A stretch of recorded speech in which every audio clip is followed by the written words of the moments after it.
كوكو بنات، فين وصلتوا مع شهيوة رمضان؟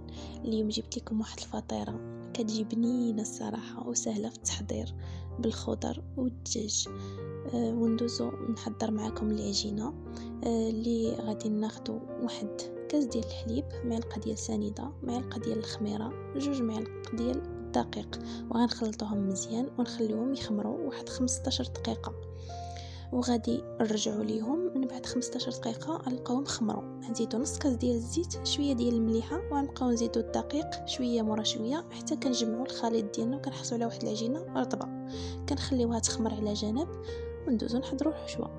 كناخذوا مقيله، كنديروا شويه الزيت، وكناخذوا الخضر ديالنا حسب اللي متوفر عندكم. انا درت بصيله وخيزو وفلفله حمراء وخضره. الا كان عندكم القرعه زيدوها، الا كان المهم اللي متوفر عندكم غديروه. وغنشحروها مزيان مع داك الزويته، وغنديروا لها شويه ديال المليحه والابزار فقط. نديروا غير شويه ديال المليحه وشويه ديال الابزار، وغنخليوها تشحر مزيان كما كتشوفوا على نار مهيله باش طيب لينا داك الفلفله ما تبقاش يعني واقفه. المهم قلت لكم الخضر اللي بغيتو نتوما ديروه الخضر كيبقى حسب الاختيار ديالكم. ومن بعد ملي كتشحر شويه كنزيدوا لادند مقطع طريفات صغار، حتى هو كنزيدوا على داك الخضيره ديالنا وكنشحروه مزيان، وكنسموه بشويه ديال الزعتر، كيعطي واحد المذاق فيها خطير. من بعد كندوزو العجينه ديالنا، من بعد ما كنلقاوها ارتاحت كنبقاو نطلقوها على هذا الشكل، على شكل مربعات غير صغار، يعني عفوا دوائر غير صغار. وما بين كل دائره كندهنوا بالزبده والطحين، وكنديروا الدوائر باش كتجينا العجينه مورقه. كتجي البنات واحد العجينه واحد واعره. المهم غير جربوا الطريقه هذه.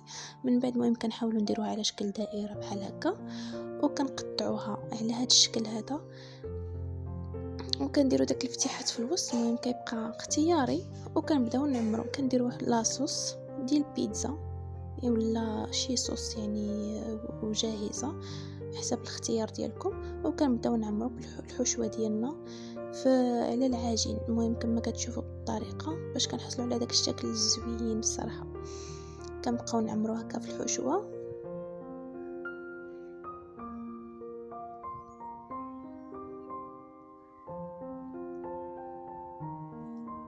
حتى كنساليو العجينه ديالنا كامله كنعمروها، وكنزيدوا عليها الموتزاريلا محكوكه ولا الفرماج الاحمر، المهم اللي بغيتو اللي كان متوفر عندكم، وكنطبيوها بحال هذا الشكل. المهم وكنحاولوا نسدوها مزيان باش ما تحليناش، باش ما تحلش زعما من نديروها في الفران صافي. وكندهنوها بصفر بيضه، كندهنوها مزيان باش كيجي اللوين ديالها مذهب. وهنا كنزوقوها بحبر الرشد ولا بزنجلان يعني، ولا ديروهم بجوج يعني حسب الاختيار ديالكم اللي متوفر عاد ديروه. المهم كما كتشوفوا المنظر ديالها كيجي تبارك الله كيشاهي، لا في المنظر ولا في المذاق. عرفتي العجينه ديالها كتجي مقرمشه ومرقه، كتجي رائعه بزاف. هانتوما كنديروها في الفران طيب وكطيب كيجي المنظر ديالها غزال ومحمره. الصراحه المذاق ديالها تستاهل التجربه. انا زعما كنأكد عليكم تجربوها، حيت من عاد تجربوها غتوليو مدمنين عليها.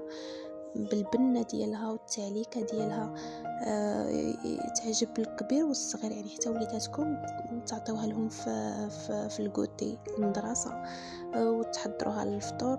كتجي بنينه بزاف، وكما كتشوفوا الطريقه ديال التحضير سهله. نتمنى ان شاء الله تكون عجبتكم الوصفه ديال اليوم، وما تنساوش ديروا ابوني وجيم باش يبقاو يطلعوا لكم الفيديوهات ديالي.